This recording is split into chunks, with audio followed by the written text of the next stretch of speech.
চলছে ঠাকুমার বছরান্তি অনুষ্ঠান। আজ 1 বছর হলো ঠাকুমা নেই আমাদের মাঝে। মনে হয় না যে কিভাবে 1 বছর চলে গেল ঠাকুমাকে ছাড়া,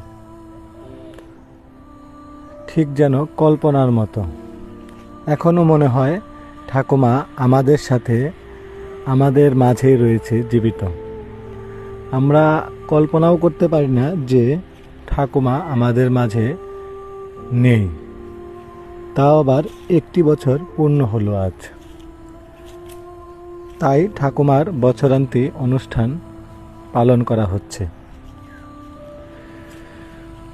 ঠাকুমাকে ছাড়া আসলে অনেক কষ্টদায়ক দিনগুলো। তার